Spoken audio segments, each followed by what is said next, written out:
President has not submitted the answers just yet. He says that will happen this coming weeks. He claims he personally answered all 140 plus questions. It's a lot of the things we asked for. There's some things, there are 4 or 5 big things left off. I think we'll probably get them too. But it's, as you know, it's a very complete list. I think it's 142 items. And that's a lot of items. I write the answers. My lawyers don't write answers. I write answers. I was asked a series of questions. I've answered them very easily. Very easily.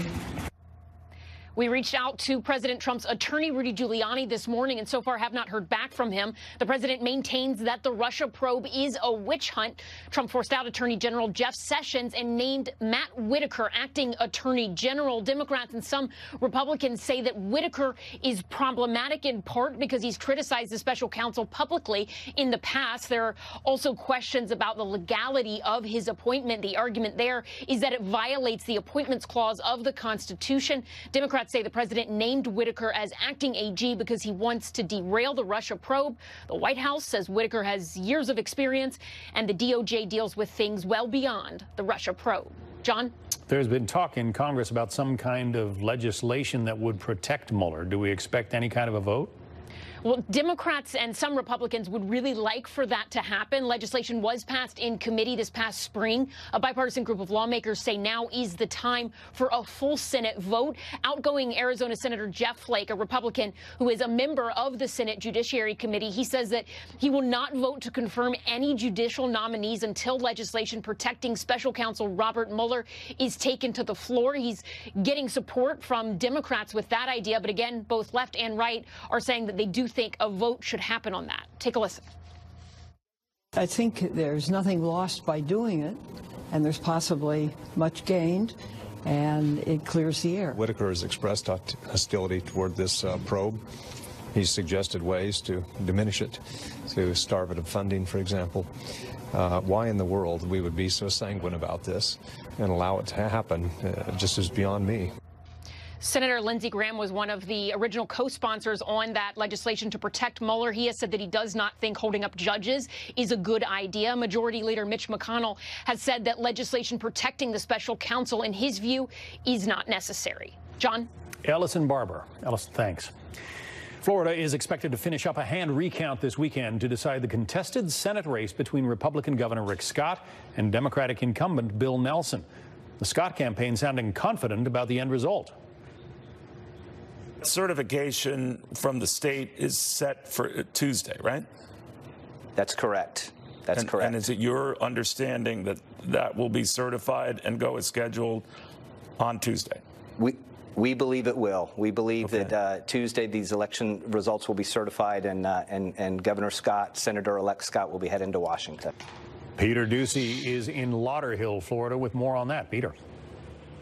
John, there was quite a commotion here late this afternoon as the search for more than 2,000 missing early ballots began without the election supervisor, Brenda Snipes, telling anybody that her team was about to start handling boxes and boxes of those early ballots and wheeling them out of a locked cage. Republicans that I've spoken to are very concerned that Snipes isn't being very transparent about what's happening inside, and Democrats have pressed her all day to explain how 2,000 plus ballots just went poof, and she seems as puzzled as anybody. The ballots are in the building. The ballots are in the buildings. Somebody must have put their stack in a tray where it didn't belong, and we didn't pick that up. So we continue to count. What we can do is go back and recount. The ballots are in this building. There would be nowhere else for them to be, but they are misfiled. The hand recount only helped Democrat Bill Nelson get 274 votes closer to Rick Scott here in Broward, far short of the 12,000 plus that he needs. Plus, there's no indication that Nelson plans to concede right away, but that is something that the Democrat gubernatorial candidate Andrew Gillum just did. He tweeted this: "I want to congratulate Ron DeSantis on becoming the next governor of the great state of Florida.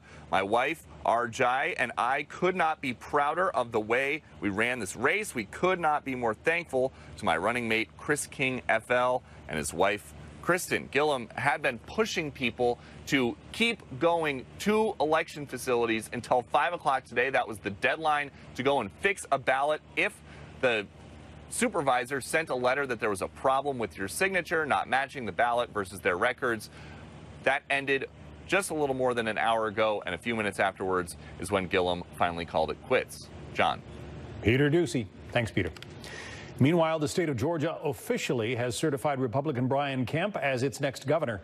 The contested race coming to an end after a court-ordered review of absentee, provisional, and other uncounted ballots.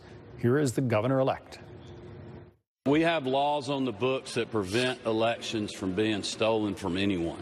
I received the most votes of anybody that's ever run for governor in the state of Georgia, and I'm proud of that. And I said earlier, you know, Stacey Abrams ran one heck of a campaign. It's a tough business, politics. But the fact of the matter is the election is now over. Stacey Abrams, the Democrat, acknowledged Friday night she could not defeat Kemp. She promises, though, to file a federal lawsuit challenging gross mismanagement of Georgia elections. President Trump stumping for Nancy Pelosi? I would help Nancy Pelosi if she needs some votes. She may need some votes. I will perform a wonderful service for her. I like her. Can you believe it? I like Nancy Pelosi. I mean, she's tough and she's smart. So will Pelosi need help from the president or the GOP to become Speaker of the House? Plus, the U.S. intelligence community reportedly making a conclusion in the death of columnist Jamal Khashoggi. What President Trump has to say about those findings. And the migrant caravan is closer than ever to the United States, reaching Tijuana, Mexico, near San Diego, California. We will have a live report next. This isn't so much about escaping fear and persecutions because of race, religion, or political affiliation. This is about getting to the United States for a better life. You don't qualify, so most of them will be turned around and sent home. But we're not doing releases. So if they think they're going to be released into our country like in the old days, like for years and years, they catch and release. We're not releasing. They don't get released. That's President Trump on what will happen to migrants who enter the United States as the migrant caravan is getting closer to our southern border. The first group from the caravan reaching The governor said, you know, we've tested it. We clean out areas and we actually set the fire just to see. We lose almost nothing. We can put it out right away. And then we leave areas unmaintained. He said, we'll lose 100,000 acres before you even know it. You need forest management. Be sure to catch Chris Wallace's entire exclusive interview with President Trump, airing tomorrow at 2 and 7 p.m. Eastern here on Fox News Channel, or check the local listings to see when it airs on your local Fox station. Meanwhile, President Trump is doubling down a pledge to help Nancy Pelosi overcome some Democratic opposition as she looks to win back her old job as Speaker of the House. The president of your country is doing a great job, but he's being harassed. It's presidential harassment. Well, in a way, her own party's harassing her. There's nobody else should be speaking. Now, that doesn't mean for 100 years, but certainly they should start off with Nancy Pelosi as Speaker. And I already have a lot of votes. If she needs any votes, if she asks me, I will give her the votes to put her over the top. Joining us now, Jordan Fabian, White House correspondent for The Hill. Politics can make for some strange bedfellows. Republicans just spent months vilifying Nancy Pelosi before the elections. Why would a Republican president offer to help her win the Speaker's chair back? Well, John, I think one way of looking at this is that the president likes to keep his opponents off balance. And what he's done after losing control of the House after the midterm elections is basically say to Democrats, look, we can have it one or two ways. We can work together, I can dangle some goodies out there like infrastructure or even votes for Pelosi for Speaker, and we can work together, or you can investigate me and we can clash and I can investigate you back. So I think you can look at this as part of that mode the president's in, still trying to sort through the wreckage of the midterm elections and come to some kind of strategy in dealing with the new Democratic majority in the House. He is the deal maker in chief, and he wants to practice the art of the deal here, it sounds like. That's one way of looking at it, John. But it's still doesn't appear to be some kind of complete strategy, because on the other hand, you have the president really forcing the Democrats' hand into launching investigations against him. First by firing or ousting Attorney General Jeff Sessions and replacing him with Matt Whitaker, somebody who's been very critical of the Russia investigation and somebody who Democrats really want to investigate for that reason. So the president almost forcing the Democrats' hand to come out against him, even as he dangles this possible bipartisan nirvana in the next year. And in the meantime, Nancy Pelosi has not been exactly helpful to the president. She is talking about investigating Andrew Wheeler, his choice to be acting attorney general. That's right, John. And the Democrats really want to investigate a wide array of things in the Trump administration and even some of the president's business practices. So they're facing a lot of pressure from their base to be aggressive with this president and not hand him any sort of big wins before the 2020 election. So both sides are really trying to feel out one another, how this is going to work in the new year. But this is going to be a very complicated situation to work through with that presidential election looming in the near future. Here's part of a statement that Nancy Pelosi issued earlier today regarding the president's EPA nominee. She says President Trump's nomination of Andrew Wheeler to head the Environmental Protection Agency perpetuates the unprecedented culture of corruption, cronyism, and abuse of taxpayer money at the heart of this administration. Democrats are ready to oppose the administration's dirty energy agenda and will continue to work for the people to clean up corruption to ensure our government works for everyone. This is the woman of whom the president said in that soundbite we played at the top, he says he likes Nancy Pelosi. Right. We've seen the president's tune completely change on this, by the way. Before the election, I was out on the road at many of these rallies he was holding for his supporters. And the number one bogeyman in his speech was Nancy Pelosi, basically telling voters, if you don't elect this Republican to the House, Nancy Pelosi will be speaker and she'll basically run the country into oblivion. And now he's saying he wants to work with her. But again, this is part of the president's style. He keeps people off balance. And I would say, too, that the president surprised a lot of people last year when he struck that budget deal with Nancy Pelosi and Chuck Schumer, essentially pushing the Republicans aside. That's something that really surprised Republican leaders in the House. And now they're going to have even less leverage next year. So something a lot of the president's conservative supporters are really worried about is that he'll stray from them and try to work together and cut some major deals with Democrats. It doesn't sound, though, like there's a lot of organized opposition to Nancy Pelosi. Marcia Fudge is one who has floated a trial balloon about running against her, says she'll decide in the next couple of days. Here's what she had to say. She has been a great leader for us. She has been a wonderful speaker, a minority leader. I just think that we need some change. We ran on change, and I think we should have change.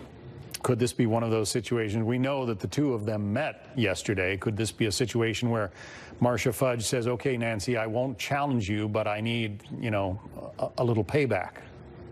Yeah, John, that's where it seems like this is moving, where the progressive opposition to Pelosi and some others in the caucus, are trying to get some concessions from her, maybe try to expand the power of some of these younger members who are really hungry to climb the leadership ladder in the House, which is, of course, dominated by Nancy Pelosi, Steny Hoyer, and Jim Clyburn, both over 70 years old and been in their positions for a long time. In these leadership elections, you really need somebody to come forward quickly in order to have a chance of succeeding. And the fact that Nancy Pelosi does not have a challenger in this race, it does not bode well for her opponents, even as she struggles to get those votes that she needs to get over that 218 vote threshold. Jordan Fabian from The Hill, thank you. Thanks a lot. A quick correction. Earlier in the program, while reporting on President Trump answering questions from Special Counsel Robert Mueller, our correspondent Ellison Barber misspoke. She said the president had answered 142 questions. However, that number was actually in reference to a question regarding Chinese tariffs. It is unknown at this time how many questions from Mr. Mueller the president actually has answered. We apologize for that error. U.S. intelligence officials reportedly concluding that Saudi Crown Prince Mohammed bin Salman ordered the killing of columnist Jamal Khashoggi. That according to a U.S. official. The Saudi government denies that accusation, with Saudi Arabia's top diplomat having said the Crown Prince had absolutely nothing to do with the killing. We're taking a look at it. You know, we also have a great ally in Saudi Arabia. They give us a lot of jobs. They give us a lot of business, a lot of economic development. I'm president. I have to take a lot of things into consideration. Kitty Logan is in London with more. Hi, John. Well, the State Department says there is no conclusion yet about who ordered the murder of Jamal Khashoggi. Earlier reports had indicated a possible link to the Saudi Crown Prince. Jamal Khashoggi was killed after entering the Saudi consulate in Istanbul last month. An earlier report in the Washington Post says the CIA believes the Saudi Crown Prince himself ordered the murder. This is apparently based on intelligence on calls made around the time of the killing. But the State Department says these reports are not accurate. President Trump was briefed on these latest developments as he flew to California. He has previously said he believes the Saudi Crown Prince was not involved. Jamal Khashoggi entered the consulate on October 2nd to collect documents for his upcoming wedding. The Saudi government has admitted he was killed there, saying it happened by accident. They initially denied knowing what had happened to him. The Saudi authorities now blame the killing on a group of 17 men. 5 of those are facing the death penalty. The US government has also imposed sanctions on the alleged killers. Yesterday, symbolic funeral prayers were held for Khashoggi in Saudi Arabia and Turkey. His body has still not been found. He was a fierce critic of the government in Saudi Arabia and lived in the US. The Saudi government has, of course, always denied any involvement in the killing, but it has placed US-Saudi relations under strain, and the two countries do have many ties, as you know. John? Kitty Logan, thank you. El Chapo is on trial in New York City as he faces life in prison. Coming up, fascinating details on how the accused drug lord was captured. They spoke English. Trial for Joaquin El Chapo Guzman got underway this week. El Chapo faces life behind bars if convicted on a multitude of charges accusing him of running a brutal Mexican cartel. During the trial, El Chapo's defense team reportedly said he was a pawn whose power in the cartel was exaggerated. Federal prosecutors refute that claim. They say El Chapo made billions of dollars trafficking cocaine to the U.S. in partnership with Colombian cartels. Meantime, we learn new details about what it took to bring him to the U.S. to face justice. Catherine Herridge has those details. I came from a wonderful family of law enforcement. I never thought that I would enter in a world of drug trafficking. We have to constantly hide. We have to constantly remember our lies. You're sitting here with wigs and glasses, and how are you living your everyday lives? I've moved several times just because of the security issue that I've been faced with. Like I said, I've been hunted. Who's hunting you? The Mexican cartel. Stepping slightly out of the shadows, Olivia and Mia Flores, not their real names, grew up daughters of Chicago police officers. They are speaking out for the first time about their lives on the run and have written a book called Cartel Wives. The women are married to identical twin brothers, Pedro and Margarita Flores. The brothers rose from being local street drug dealers in the Windy City to running Joaquin El Chapo Guzman's drug empire in the U.S. In 2012, they were each sentenced to 14 years in prison for smuggling 71 tons of cocaine and heroin and $2 billion in cash. The Flores brothers were flipped by the DEA and key to bringing El Chapo to U.S. justice. Your husbands are the principal witnesses at trial. Yes, they were the first to ever get Chapo Guzman on a recorded conversation. They spoke English. They knew the U.S. inside and out. They knew the roads. They knew how to maneuver in the U.S. And that's something Chapo and his team didn't know how to do. Our husbands, they ran their business like a Fortune 500 company. They have safe houses, they have couriers, they have transportation systems. They had tractor trailers with compartments that would be able to move the drugs from LA to Chicago and the money back down to Mexico. They used to work at McDonald's, and they picked up a system where their stash workers would not cross paths with their money counters. I think it was the largest criminal entity the world's ever seen. Get him out! Get him out! That's Jack Riley in action during his 33-year career at the DEA. The just retired deputy administrator spent more than a decade hunting El Chapo. Look, I hate the guy. Was it personal for you? When I was on the border some 10 years ago, slugging it out with what was going on in Juarez, he put a bounty on my head. He put a hit on you. Yeah, I was a little upset about it because it was only $100,000, but he put a bounty to have someone cut my head off. So it is personal with me. Right now, I got to tell you, I like where I sit, and I kind of like where he's sitting too. I saw that guy kill thousands of people in Mexico. I was there. What would you say to the families whose lives were destroyed by those drugs? We are very remorseful for the damage that's been caused. Our husbands, they denounced that life, and they tried to take something so negative and they tried to dismantle what they helped build, and that was bringing Chapo Guzman to a U.S. courtroom. I understand. I'm a mother. I love my children, and it could be one of them also. But at the end of the day, what our husbands did, they put a dent in the drug trade. We did our part to say, I'm sorry, and we denounced this life. Catherine Herridge, Fox News. El Chapo's accused of trafficking cocaine, but there's another epidemic gripping the nation, opioids. One state takes an unusual step to combat the problem. That's ahead. Plus, are you enraged by endless robocalls? Well, help is on the way. That story coming up.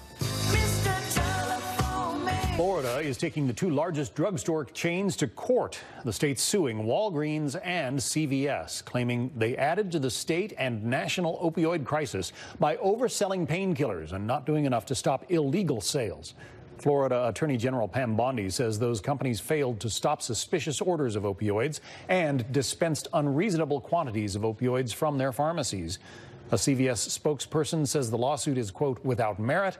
Walgreens declines comment on the suit. Well, consumers rejoice. An attack plan is in the works to combat billions of those illegal robocalls that have turned mobile phones into weapons of mass frustration. Jackie Heinrich is here to tell us about it. Jackie. It would be welcome news for many. The bill would dramatically increase penalties for scammers and also improve methods to block fake calls and authenticate real ones. Legislators say that it's high time something is done with spoof calls reaching epidemic levels. The TRACED Act was introduced yesterday by Senators Ed Markey of Massachusetts and John Thune of South Dakota. If it's passed and signed into law, the TRACED Act would broaden the authority of the Federal Communications Commission, allowing them to levy abusers with fines up to $10,000 per call. The bill comes as data analyzer First Orion released staggering new numbers, estimating that from 2017 to 2018, the rate of scam calls jumped more than 25%. Now they say nearly half of all calls to mobile phones will be fraudulent in 2019 unless the industry adopts and implements more effective call protection solutions. One of the most popular methods is neighborhood spoofing. A scammer disguises their phone number as a local number to try to get cell phone users to pick up the phone. Well, if they do, they're likely to get repeat robocalls, and there are a few ways to prevent them. They usually mask it, and it's a 212 number, so I figure it's New York. It might be somebody I work with or know. I get the same phone call 11 o'clock at night from the same number every single day. So how do you feel about that? It's really annoying. It gives you the impression it's somebody you know or somebody you think you should know or a local business that you may be doing business with that's calling you. You can put yourself on the do not call registry because if it's scammer, they don't care about the list. Lawmakers have been trying to go after robocall companies for some time, but the current laws are pretty lax. The TRACED Act would require that voice service providers adopt technology to authenticate calls. John. Welcome news. Jackie Heinrich, thank you. Well, celebrating a major milestone at a big money auction event for the world's most famous mouse. That's still to come on the Fox Report. We're talking some of the